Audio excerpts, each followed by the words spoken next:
maintenant, on va parler d'une façon générale, la communication asynchrone, comment ça marche, ok? Et particulièrement comment AWS implémente l'un des services les plus anciens.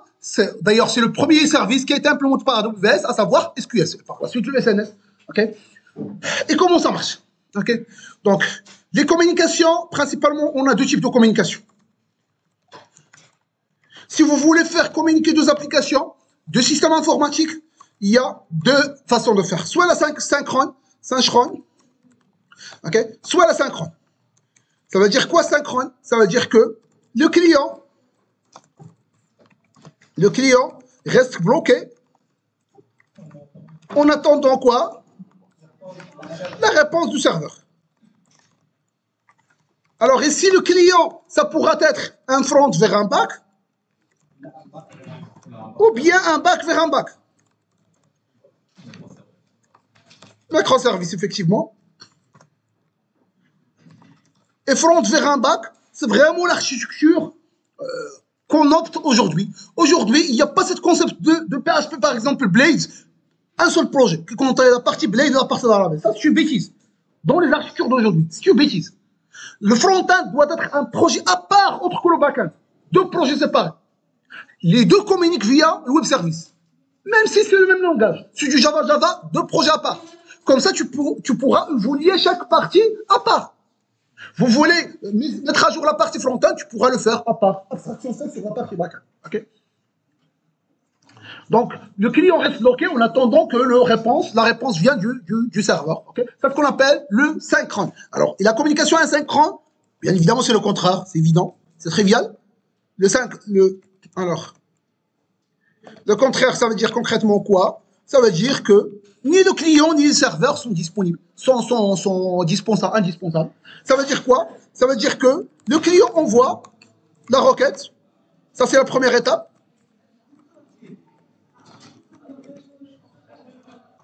Mais envoie quoi? Envoie un message. Un message sur quoi? Sur un queue. Un queue, un topic. Ça, c'est la première étape. La deuxième étape, quoi?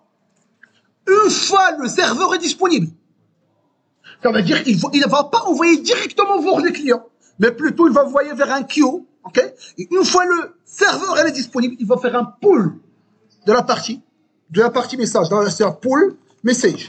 OK? OK? Un exemple concret. Un exemple concret. On va faire appel à Paint. OK? Imaginons une application qui veut sauvegarder le paiement. Okay? Une autre application qui contient les commandes. Okay? On veut sauvegarder le paiement. Qu'est-ce que je veux faire? Je vais sauvegarder le paiement. Mais avant ça, il faut vérifier est-ce que la commande existe. Est-ce que le total payé plus le montant actuel est dépassé le total. Il faut faire plusieurs traitements, mais qu'il faut appel à notre microservice. Soit à chaque fois que j'ai besoin d'une information, je veux le faire via un appel bloquant. Ça, c'est la première des choses. J'ai besoin de la commande sur sa référence, de la partie paiement, ça, c'est le paiement. Et ça, c'est la partie commande. L'objectif, c'est de sauvegarder le paiement. Si je veux sauvegarder le paiement, il faut s'assurer que la référence commande existant dans le paiement, il existe déjà dans la base de données. Mais quelle base de données? La base de données de commande. Donc, il faut envoyer la référence de la partie paiement vers la partie commande. Et une fois que ça existe, il va nous retourner soit la commande en question, soit nulle. Ça veut dire qu'il n'existe pas. Okay. Mais je suis bloqué. Je suis en train d'attendre la réponse de la deuxième partie. Okay. Mais si l'autre partie est down, tout le traitement est down. Ça veut dire, imaginons qu'on est en train de faire un traitement ici. Éventuellement qu'il y a une attaque DOS dans la partie, une attaque denial of service. Ça veut dire qu'il y a plusieurs clients qui frappent dans la partie commande. Automatiquement, la partie paiement aussi sera coincée. Automatiquement. Ça veut dire, c'est fortement lié la partie commande de la partie paiement. Une fois la partie commande est down, aussi nécessairement la partie paiement va être down. Pourquoi? Parce que la partie paiement, elle dépend de la partie commande. Parce que pour pouvoir sauvegarder le paiement, dans le paiement, il y a la référence de la commande. Je dois vérifier ce que la commande existe ou non. Dans la partie commande. Donc, je suis dépendant de la partie commande. Si le commande est down, je suis down. S'il y a une attaque DOS sur la partie commande, aussi la partie paiement sera paralysée. OK? C'est ce qu'on appelle Single point of failure. Single point of failure. À chaque fois que tu attaques un seul microservice qui est vraiment lié à tout le monde, automatiquement tu bloques tout le système. Parce que ça, c'est un single point of failure. Tu attaques une seule partie et tu vas faire tomber tout le système. Okay? Un spoof. Single point of failure. Ça, c'est ce qu'on appelle un spoof. Single point of attack aussi. C'est la même chose. Ok? Ça marche? Donc c'est ça le problème de la communication synchrone. Ok? Maintenant, on va passer à quoi? À la communication. On va évoluer vers la communication quoi? Asynchrone. Comment ça marche? Partie commande, elle est là. Plutôt paiement, elle est là. On veut sauvegarder un paiement. La partie commande, elle est là. Pour pouvoir sauvegarder la commande, il faut vérifier est-ce que le paiement de la commande existe déjà, est-ce que vous n'avez pas dépassé le total, etc., etc. Qu'est-ce que je vais faire? Je vais envoyer un simple petit message ici, dans un queue, ok? Un queue, généralement, un use case, c'est un FIFO, first in, first out, ok? Le message est arrivé ici, ok? En premier lieu, une fois qu'il est en premier lieu, la commande, une fois qu'il est up, ça veut dire même s'il est down, pas de problème, ça ne bloque pas le traitement, ok? Une fois qu'il est up, une fois qu'il est à l'aise, il n'y a pas d'attaque sur la partie commande, le paiement va continuer son traitement sans problème. La partie commande, qu'est-ce qu'il va faire? Elle va faire pool de messages. Elle va faire le pool de messages. Okay? Il va faire le traitement. J'ai n'importe quoi. Il va mettre à jour le total. Il va chercher la commande. Il va mettre à jour le total payé parce qu'on vient de payer via un montant. Le total payé qui ne doit pas dépasser le total de la commande. Si ça marche, s'il n'y a pas de problème, qu'est-ce qu'il va faire? Il va envoyer un autre message à la partie paiement pour confirmer que le paiement, ça marche. Il va envoyer un autre message sur... Maintenant, il va faire un push sur un autre queue. Dans un premier temps, c'est le payment qui a été le provider de la message. Maintenant, c'est la partie commande qui est le provider de la message. Il va envoyer maintenant ça un message. Et maintenant, c'est la partie paiement qui va faire un pull de la partie maintenant, et il consomme maintenant. Il va dire que la commande telle, le paiement a été passé, la commande telle, existant, ça marche très bien, il n'y a pas de problème. J'ai bien fait un update dans la partie commande, il n'y a pas de problème.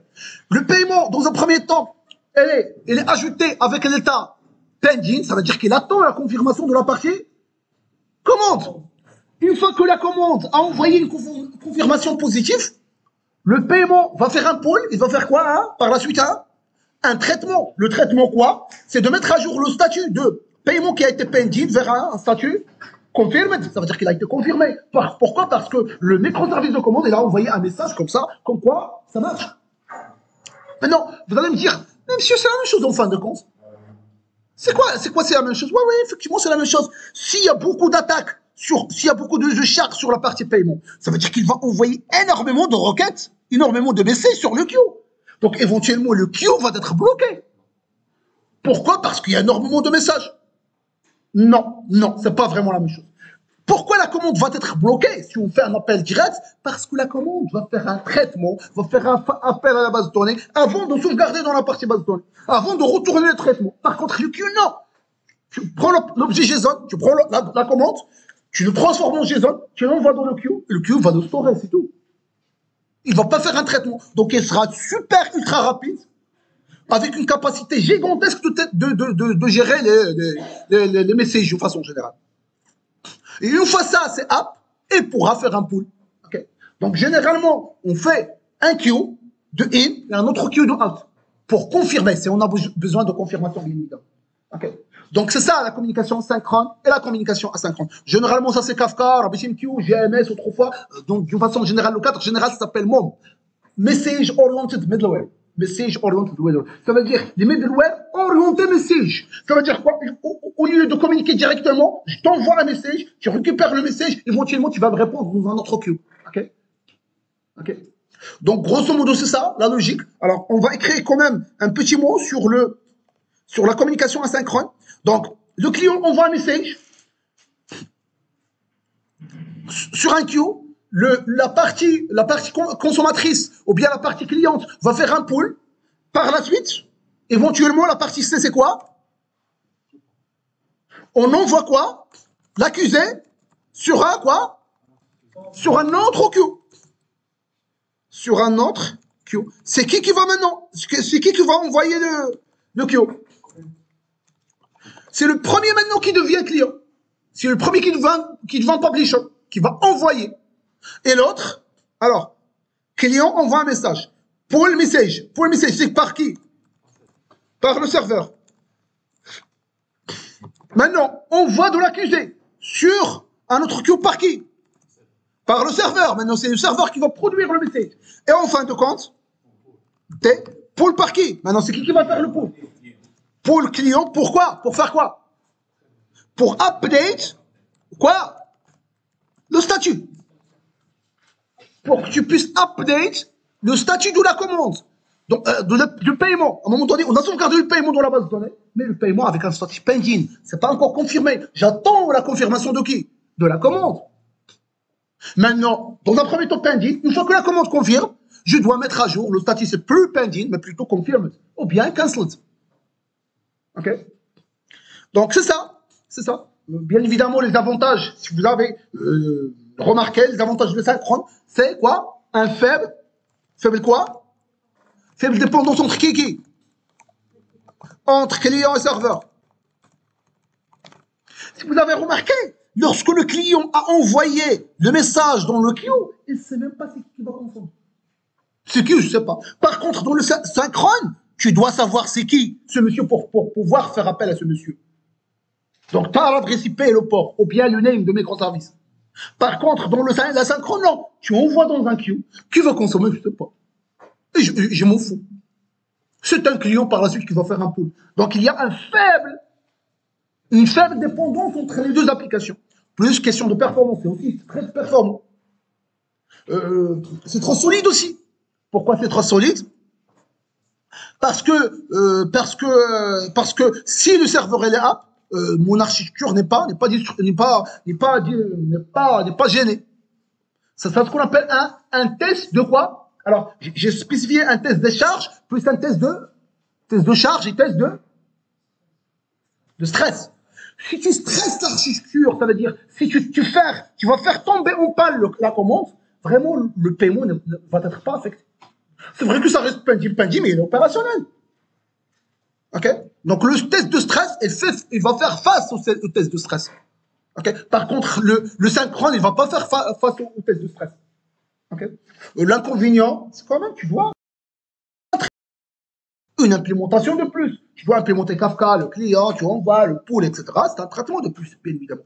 Mais c'est très intéressant. Mais ça mérite. Ça mérite. Okay. Donc, grosso modo, c'est ça. Grosso modo, c'est ça.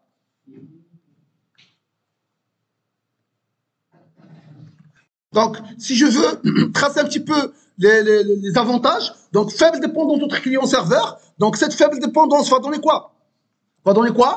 Un test de stress. Ok. Tu vas passer le test de stress. Par contre, ici, le test de stress. Quoi? Go.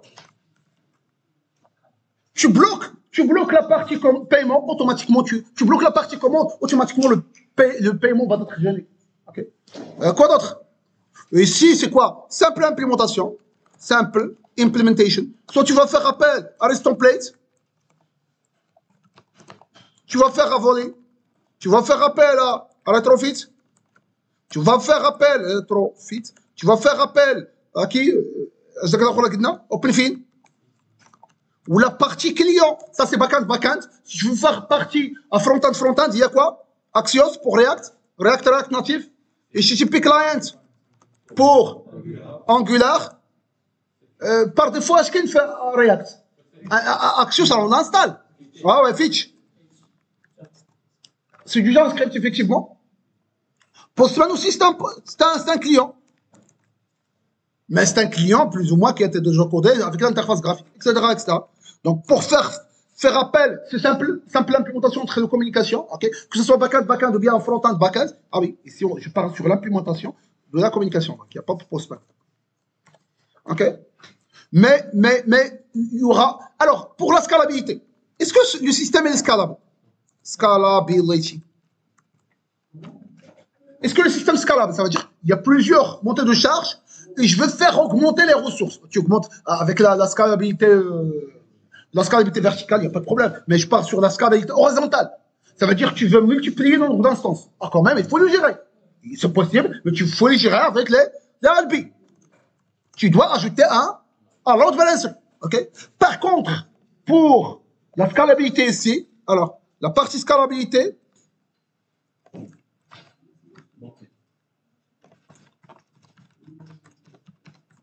tu peux faire quoi? Tu peux ajouter ou bien incrémenter le nombre de consommateurs. Tu pourras le faire. C'est facile, vraiment, c'est facile. En termes de Kafka, c'est facile d'augmenter le nombre de consumer group, etc. Mais quand même, une petite gestion. Mais c'est aussi faisable. C'est aussi faisable. OK. Grosso modo, c'est ça, la partie communication synchrone, communication asynchrone. Par la suite, on va rapidement voir comment AWS implémente avec les SQS et les SNS.